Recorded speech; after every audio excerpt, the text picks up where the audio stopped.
Hello, peeps. It's been a long time since we connected. Hope you and all your furry kids are absolutely fine.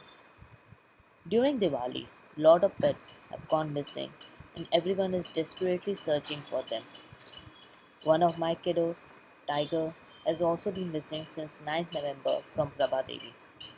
Please, if anyone finds him or any new cat or dog in your area, share their details on the social media so that they can be united with their pet parents. Thank you. In the horse and buggy days, the term used for training the young horse was breaking a horse, which meant the horse no longer bucked or took off with the rider because the horse spirit had been broken. Typically, today, when someone says they are breaking a horse, it just means that they are being prepared and trained to be ridden. Our guest is one of the three and the only woman horsebreakers, or in other words, kindergarten teacher for horses in India, who will tell us all about why the term breaking a horse, what methods are used when training, how were horses broken back in the old West days, how long does it take to train a horse, and much, much more. Meet Rasika Reddy. Hey Rasika, it's such a pleasure to have you finally. Can you tell us a bit about yourself, how you got into something which is very unusual profession and how you started it? What was your training like, and a little about your childhood and your family? Let me start at the very beginning. Yeah. I come from a army background. My dad was in the army in the Armored Corps, and as everybody knows, the Armored Corps is the cavalry units. We had I had the advantage of being my father being posted in places where I had access to riding army horses. But for me, it was not just the opportunity to ride army horses. I started riding at a very early age, and then for me, from there on, it just became like a complete obsession. And so I continued to ride from the age of 10. Uh, I would ride army horses. I would go for competitions on army horses. And then I got married into a racing family. And my husband, he's a veterinarian, and he breeds race horses. And my husband's family had a stud farm in Bangalore, so that's where I moved to after we got married. And so I moved from the equestrian circuit to horse racing. And eventually we moved to Pune, where my husband was starting a stud farm for Mr. Dhanji Boy, the Nanuli stud farm. And so I started riding horses at the stud farm, and then eventually ended up going to the racetrack and riding horses there. And I rode out on the racetrack as a work rider for 18 years. What ended up happening was that my experience with young horses on the racetrack while riding them was such that I decided to become a horse breaker, or what one calls as starting up these days. And that's how I ended up going to Australia and training to become a horse breaker. And then started up my own business called as Bas Training Center. I started riding at the age of 10, and now I'm 54 years old. So it's been a very long journey up till now. You can imagine. What is a work rider? So work rider is the people who exercise horses every morning. So the jockeys, they ride in the race, but the horses have to be trained to be ridden in the race. And you need people to ride those horses on the racetrack every morning, day after day, according to the instructions given by the trainer. And those people are called the work riders or work jockeys. Like jockeys only ride when they are racing, or they also ride? They also ride work in the morning, but not regularly, because most of their time is given to riding in races. So like if I'm riding for a particular stable, I'll be riding those horses every day. I would know those horses really well. The jockeys, most of their time is devoted to finding a ride for a race. So they will go to a stable, work a horse in the morning, and maybe next Sunday they would get that horse to be ridden in the race. So maybe that jockey would ride that horse once or twice before riding it in the race. You took a formal training for breaking the horse in Australia, right? So Yeah, how long was that's right. that training and what was the training like? Like a lot of things that are done in the world of horses, a lot of it is done with apprenticeship. It is not necessary that you have to do something and you get a certificate to do it. But a lot of things are done under apprenticeship. Like you become a racehorse trainer by becoming an apprentice to another racehorse trainer, right? You become a jockey by becoming an apprentice jockey, and you become a work rider by training under a trainer as an apprentice work rider. So I went and apprenticed with a horse breaker in Australia, and then came back here and set up my own place. It's a lot like the Wild West. Let me tell you, it's not anything different out there in Australia in the outback. It's pretty rough and ready. Yeah. One of the most important things that I realized when I went to Australia is that there are such few people in Australia as opposed to in India, where to do everything, to do one job, there are four people, and in Australia, to do four jobs, there is one person. So that is the difference. So when I went there, I realized that I had to do a hell of a lot of stuff myself, which one didn't need to do in India. So in India, if you want to ride a horse, somebody will saddle a horse for you and bring the horse in front of you, and all you have to do is graciously get your backside into the saddle and off you go.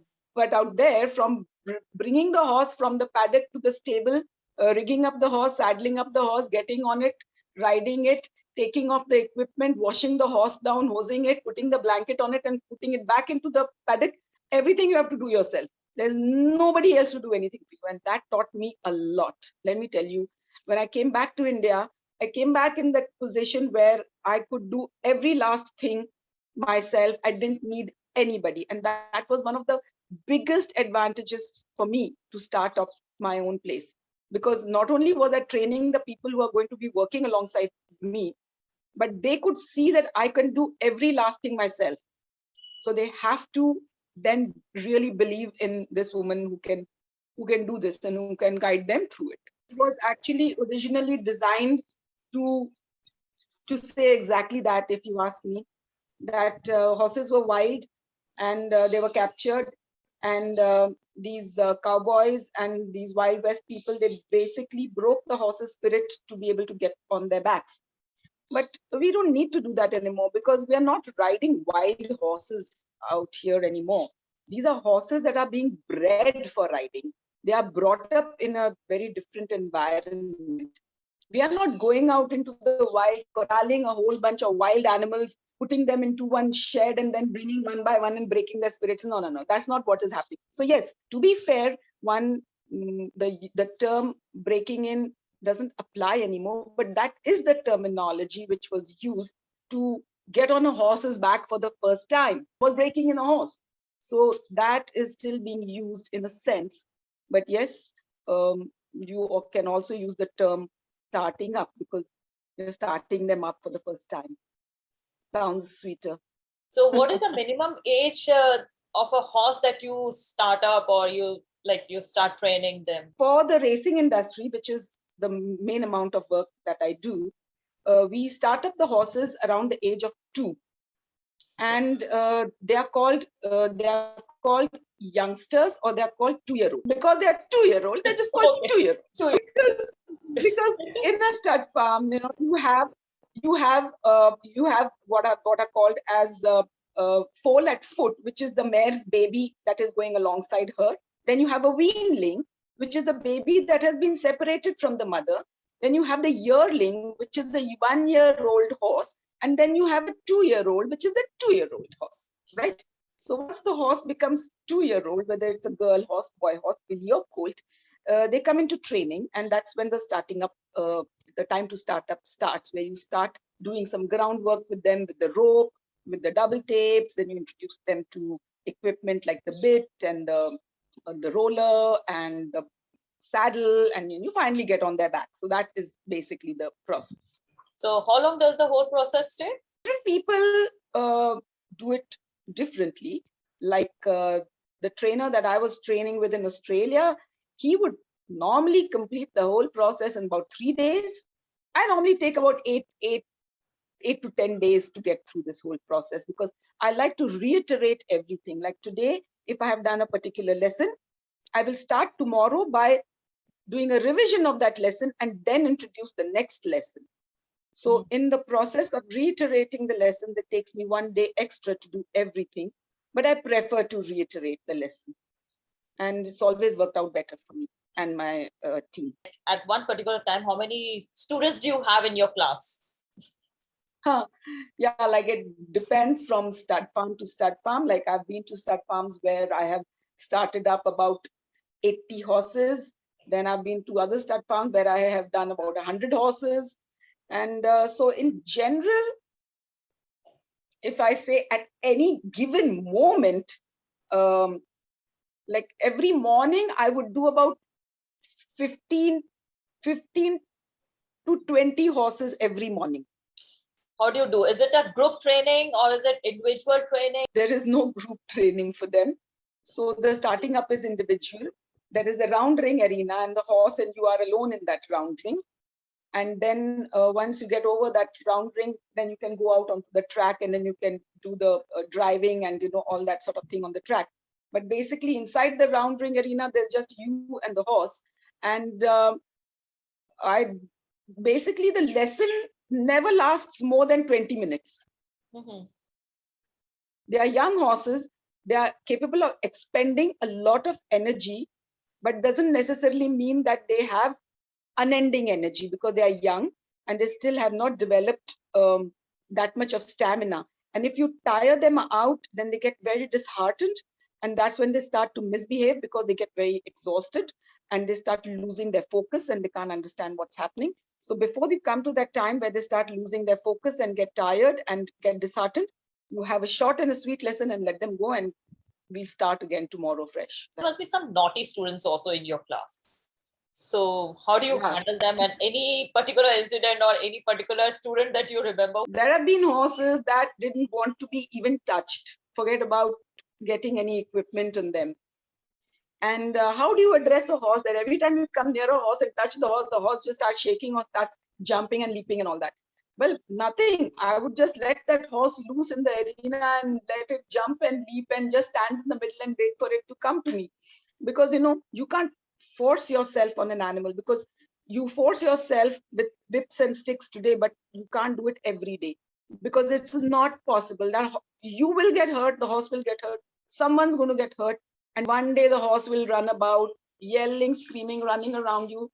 And after about 5-10 minutes of running about, it stops and exhausted, because they've just expended so much energy that when you go to them, they're quite happy for you to actually approach them at that point of time, and they're breathing hard, and you just stand there and breathe alongside with them, and they calm down. And that's when you start working with them. Okay. So I've had many such young horses that have come in and not even wanted to be touched. Or I've had horses that every time we try to get on its back, these horses would do like, I don't know, straight up jumps, and bucks and whatnot and everything. And what do you do? Like people would say, like, what do you do with this horse? No, you can't do anything, because if this horse wants to buck, if the horse wants to jump, it is going to jump. And you just allow it to do that again till it says like, okay, I had enough, now what next? And that time comes that it stops doing that and literally looks at you and says, I had enough of this, now tell me what to do next. Have you ever had an accident while training them? The near close calls have been plenty, but one was a very bad call, not a close call, but a nearly end call, when I got kicked in my stomach by a horse. Horse just ran, had come out of rest after 15 days of rest. He had a very bad injury. And I took him into the arena. I made a mistake of not letting him go as soon as he started playing up. I should have just released him, but I was afraid that he might overdo his first day's exercise, because he was so pent up with strength and excitement after coming out of his stable after 15 days. So I was a bit concerned about what he might overdo, his exercise. So I was trying to hang on to him, and he was leaping up and down. And next thing I know, he ran forward and kicked backwards, and he got me in my stomach. Yeah, and I was in the ICU for some time. They thought they might have to do surgery on my liver, but things worked out. It was fine. I was in hospital for a week, 8 days, and I came back. But that was a bad one. But other than that, being flipped out of the saddle is not a big deal. But yeah, getting kicked in your stomach is not nice. Yeah, no permanent damage. Yeah. He just needed to be let loose and allowed to just run about. And no, he was not aware of what he had done, because it had just happened very organically. He had not meant to do it at all. He had not meant to kick me. Like some horses, I'm told, go out of their way to kick people. For God's sake, let me go. I want to run. I want to run. I want to run. And that's how it ended up happening. So yeah, but no, he had no clue. I don't think he had a clue of what had happened, but he didn't intend to do it either. I'm pretty sure about that. I've spent a lot of time around paddocks and stud farms, looking at the colts and the fillies who are going to soon come to me for training. And it's always fun to watch happens in the paddocks, because what I call is the paddock politics. So when you let the colts loose, they go running off to the other side of the paddock, and the first thing they do is they start rearing up and horse playing with each other, running and kicking, and lot of wild energy till they get tired, calm down, and then they start grazing and get on with it.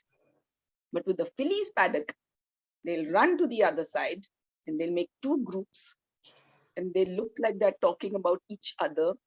Sometimes they even gang up on a particular one. No idea why. Maybe she's a newcomer in their paddock, or maybe she has not been good to somebody. Who knows what the politics going on is? But then there is this thing going on where you can see one standing on one side, others are ganged. And horses hate being without their friends.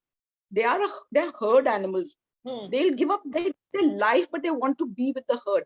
So when they are being separated from the gang, they're miserable, as would we be. That the one who singled out, she does everything possible by sort of coming around and being nice and all that sort of.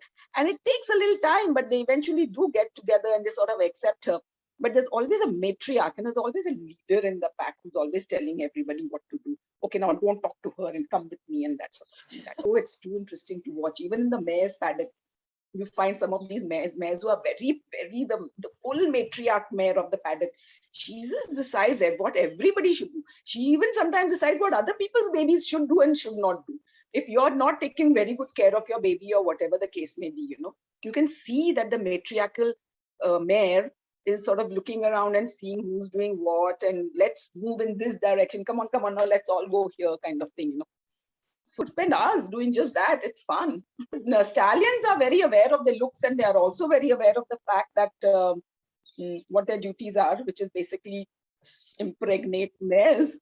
And when they are brought out for the stallion duty, they pick themselves up and they neigh and they rear and they make themselves look larger than life, and all that sort of thing. So it's in their DNA to make themselves look bigger, more frightening, more amazing, and sort of thing. So yeah, it's just part of nature, for the animal to make itself look bigger, better, stronger, kind of thing.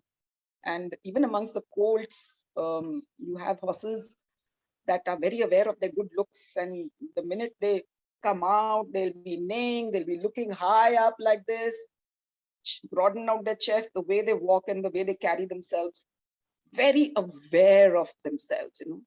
If you look into the breeding, the horse breeding industry, or the types of horses that you get in the different parts of the world, you have cold countries and you have horses that are basically bred in those cold countries, which are called cold-blooded horses.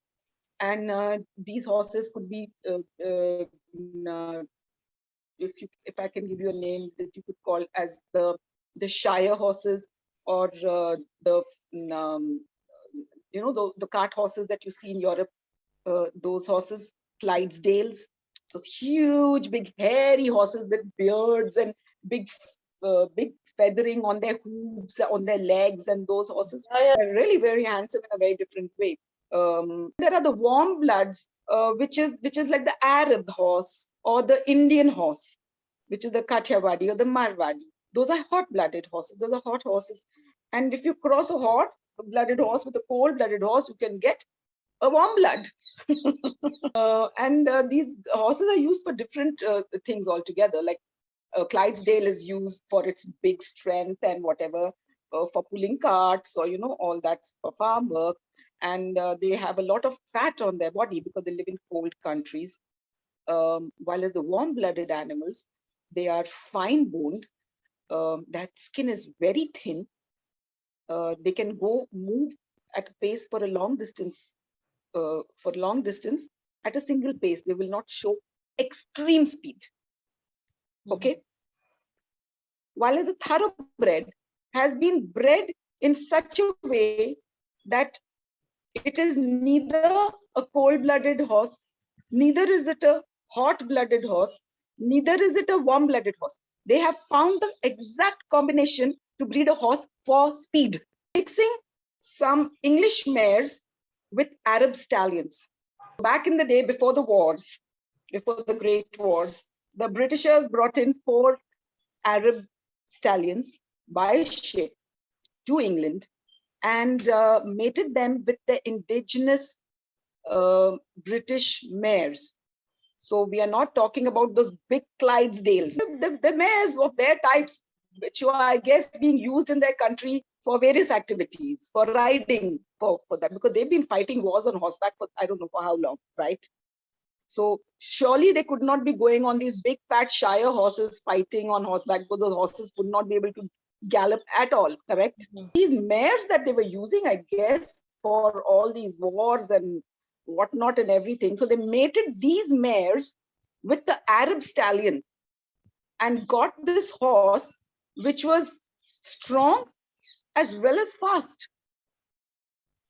So that is what they started using for horse racing. The English king was very much into horse racing. He had created horse racing tracks across England, created this wonderful breed called as the thoroughbred. And now the whole thing about what the thoroughbred is, that you should be able to trace it back 7 generations at least for it to be a thoroughbred.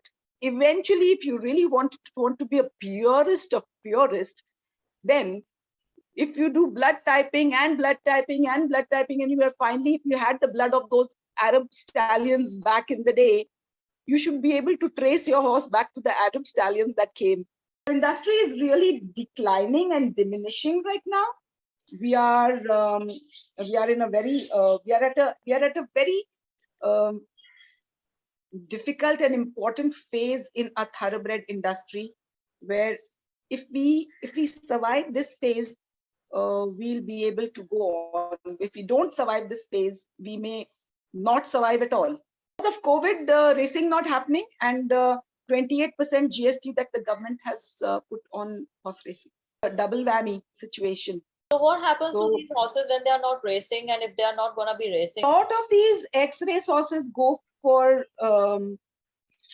riding, for equestrian activities. The police buy them for riding, various riding schools buy them, all that sort of thing. They go for breeding. The mares go for breeding into the stud farms. I, along with starting up horses and all that, I retrain race horses for riding. So if a race horse comes off the racetrack, I retrain this race horse so that it can be used for riding purpose, for equestrian purpose, show jumping and dressage and all that. Basically, what happens is that all the horses that are bred for racing, they go to a racetrack. Okay. And if they prove themselves to be good race horses, they continue to have a good racing career. If they don't have enough speed and they have some niggling problems with their conformation or their health or whatever the case may be, then they get retired from the racetrack, and that's when they go into the equestrian activity.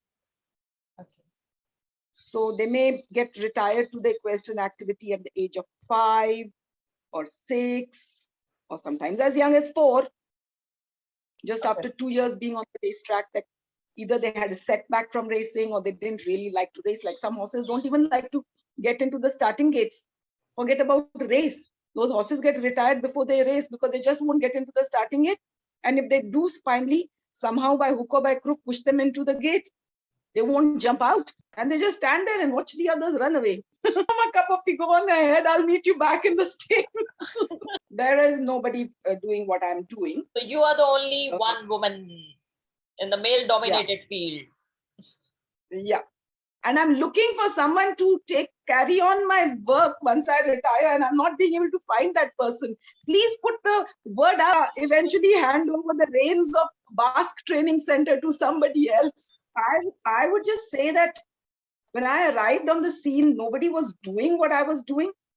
So I had to basically educate people towards the betterment of this work for their horses, so that their horses, if they get good kindergarten teaching, they will make better careers. Because otherwise you send your horse to the racetrack without any training, and over there it is just it's mayhem. Just about anybody who can lay their hands on the horse will put one saddle on it, make it run round and round and round, throw one unsuspecting rider on its back, and somehow get this horse to move. And it's a mess, it's a disaster. No wonder the horses are behaving badly and throwing the riders, which is what my experience was when I was a work rider. So my problem was not whether they would, my problem was to make them understand that this is so important for them. So once they figured that out, and they could make out that this woman really knows what she's doing, and she's very natural with the horses, and the horses do everything that is asked of them from her, then there was no problem. I had no issues. Initially, you said like before you started this kindergarten school for them, how were the horses trained? No pre-training was being done at the stud farms, and some of the stud farms that did some lunging, which was a very bad thing to make horses keep going round and round and round till they get giddy in the head, and not teaching them anything. And that, what is this? How you are making this horse exercise by making it go round and round? How would you like it if someone caught you by something and made you just keep on going round and round and round? Because you do know how to walk forward, right? Why the hell should you just keep running round and round just because some human thinks it's okay? No, it's not okay. So people thought it was fine, and that's what they were doing for centuries. I explained to these stud farm owners and trainers that it's useless, it's hopeless. Just making them go running every day. You wake up in the morning, tie this horse to a rope and stand in the middle of an arena and make it keep going round and round and round. It doesn't teach the horse anything. So yeah, once they figured that out, and once I demonstrated to them what I can do, and it was all good, they were happy to give me their horses, and just took off from there. Do you use whips? Yeah. No, I don't own a whip. I only own one rope, and that rope is used for getting the horse to go forward, bringing the horse to me. Even if I have to make it go round, it will go round 3 times on this time and 3 times on that side and come back to me, and I'm ready to make it go forward. Serve the purpose of exercising them. But you should not be doing that beyond a few 5 minutes, 6 minutes or something. Making them go round and round for half an hour has not served any purpose, and just destroyed many horses. So, and you don't need more than 5-6 minutes to get that job done. You need to make that horse understand to go around this side, to go around that side, and as quickly as possible, put it on double tapes and make it go forward in straight lines. How cruel is the horse race industry? The racehorse industry is a very closely monitored industry, because you are not training horses in some your own private facility. You're training horses at the racecourse under the very watchful eye of the racecourse officials, veterinarians, and everything. And you need to be licensed to be there on that racetrack as a trainer. So as a jockey also, you need to be licensed. As a farrier also, the racecourse needs to give you a license to operate over there. And you can't just do whatever the hell you feel like doing. Everything is watched very carefully. And the ones who are doing some stupid, evil things are like these kind of things, that making horses go round and round, which everybody across the world thinks it's okay to do.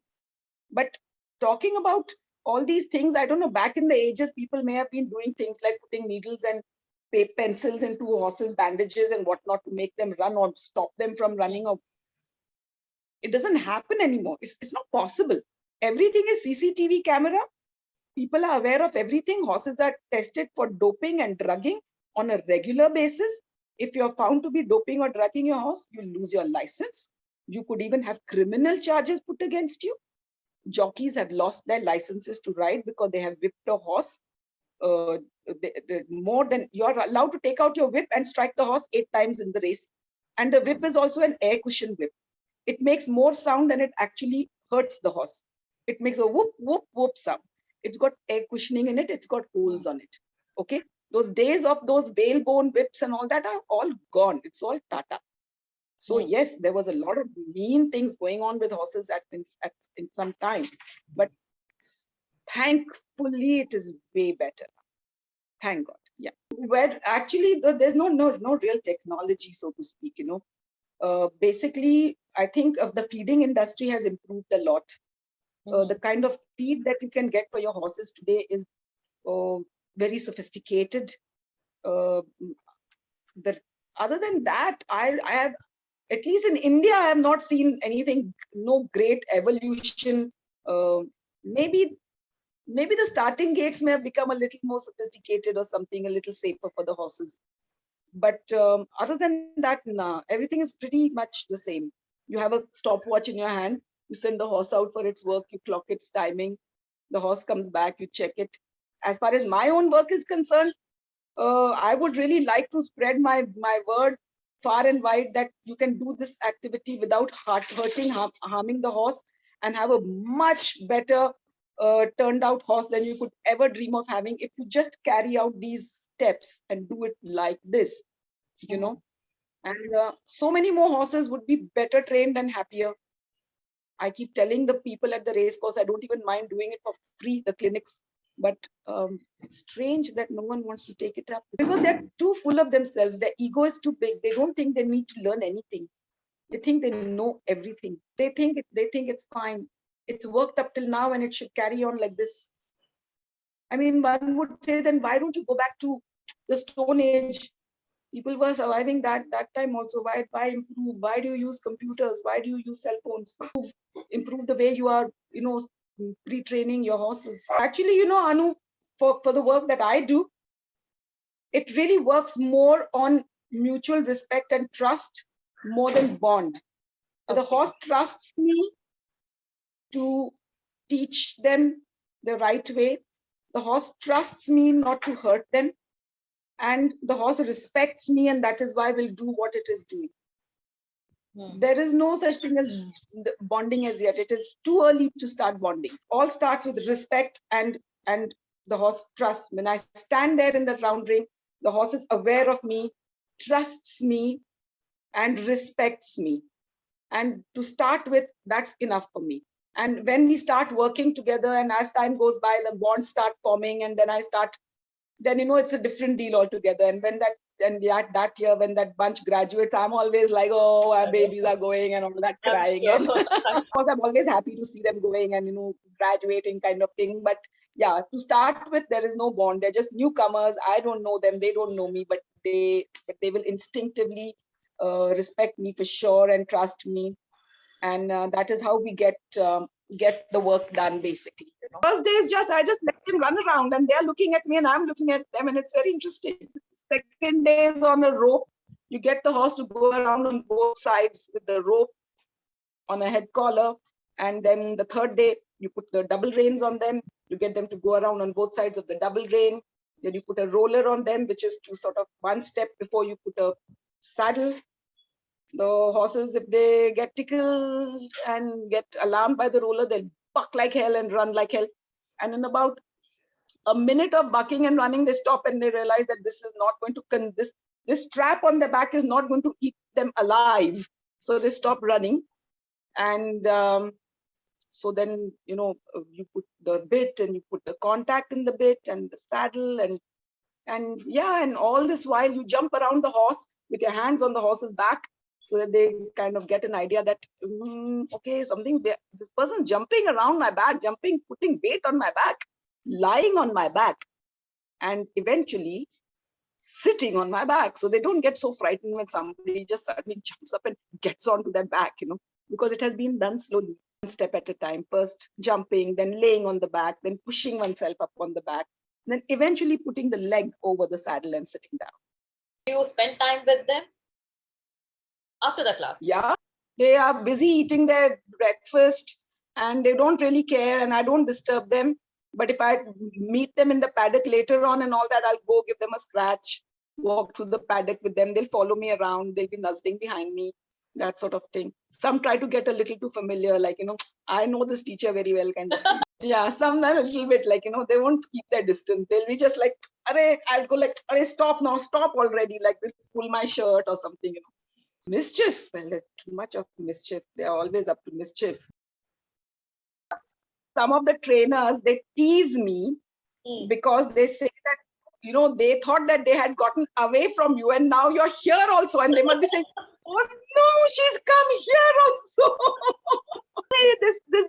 Our teacher, oh God, she's come here also. Tell me to judge myself. It's really hard for me to judge myself. I think I'm definitely the fun teacher, if you ask me, okay? Okay. But at the same time, I'm also the strict teacher, because when I'm in that round ring, it is really a no nonsense zone. Okay. There are no sticks, there are no whips, there are no beatings, but yes, there is me and there is my voice and there is the work that needs to be done.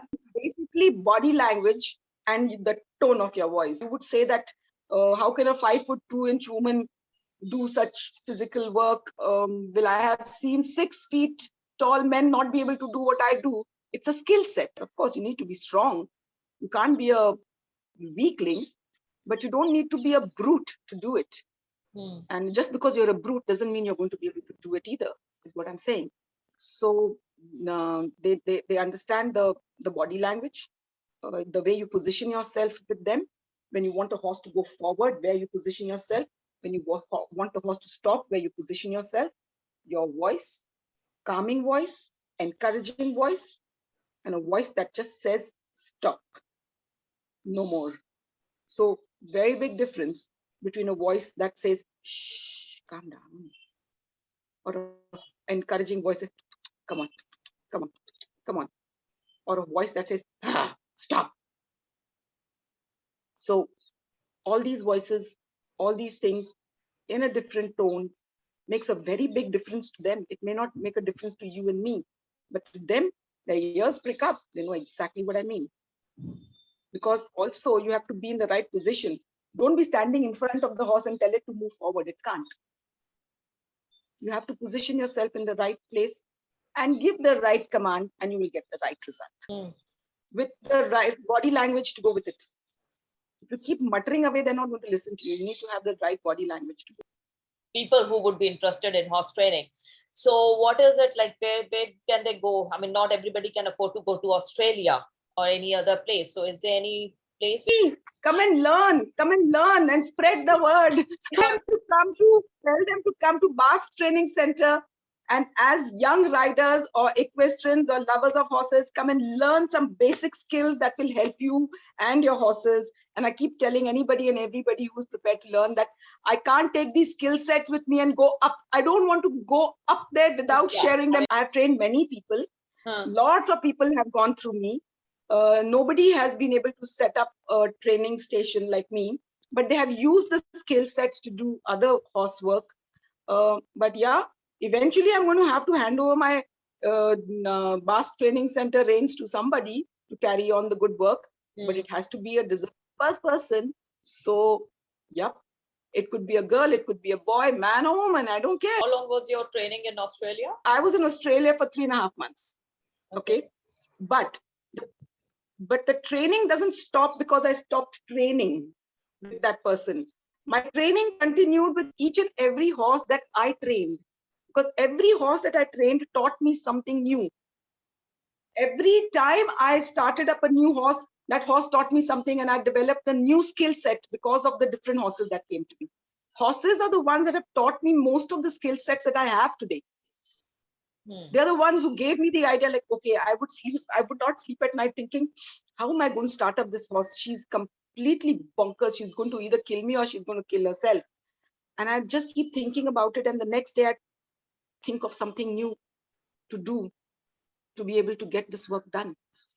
And that is how I've come to this method that I have created. I use it all the time. But even now I get presented with certain kind of animals that I have to find something new suddenly out of nowhere. Oh my God, oh, you are capable of even doing this. Interesting.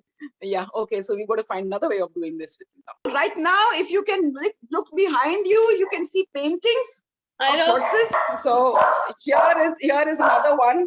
This is acrylic on canvas. This is what I do in my free time. And over and above that, I also do crochet. So please take a look at all my crochet baskets. Ah, lovely. So when I'm sitting on stud palms, and I work in the morning and I work in the evenings, and then for the rest of the time, there's nothing more to be done but to read books and do crochet. Any last word would you like to share? I would just love for young people who are interested in the world of horses to go out there, train themselves, not be in a hurry to arrive. Let it be a progress so that they actually learn everything along the way. This hurry to arrive should not be there, because you're dealing with animals. It's not a machine. So there is no one, like, I've been trained to become a show jumper and I am a show jumper. No, you are always a work in progress, because every horse that you ride is going to teach you something new or expect more from you. So be ready to learn, be open, lose your ego. It'll be great for the horses. I've owned a few race horses, don't get me wrong, but I've been a very unlucky racehorse owner. Unlucky in the sense that whenever I was there, my horses would not win. And whenever I was not there, my horses would win. The trainer would say, Ras, I think it's better you don't come racing only. And I was like, okay then. So I know I had two equestrian, like one horse called Asandar, which I had trained for show jumping. He was a fantastic show jumper. He died a couple of years back. And I have another horse called Pinecrest, who's very old now. And he's totally a retired old gent, and all he does is sit in a paddock and enjoy himself. And it's my karma to be taking care of him till the very end. So that's the only horse I have left now with me. But yeah, I'm not in a hurry to own a horse right now. I will, I think, soon, because I'm really itching to work on a one horse situation again. I have one son who's not interested in horses at all. I have one sister and she's not interested in horses. She doesn't know what a horse is.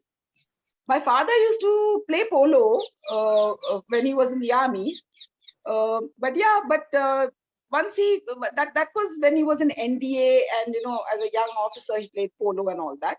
He enjoyed riding as a young officer, but no, but he was not interested in horses, so to speak. My mom runs a school, a pre-primary school. She's also a kindergarten teacher, but she's for humans. You can't explain it, Anu. When you love a horse, the first time you look into a horse's eyes, it is mesmerizing.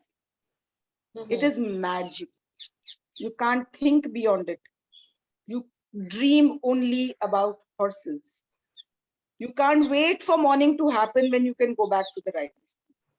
It is all consuming, and it happens to a few people, and I'm one of them. My family, they all love dogs. Everybody else, they all love, they're crazy about dogs, except that the horsey thing is only me and my husband. And of course, his family is all into horses because his father owned the stud farm. So thank you a ton. And thanks a lot, Anna.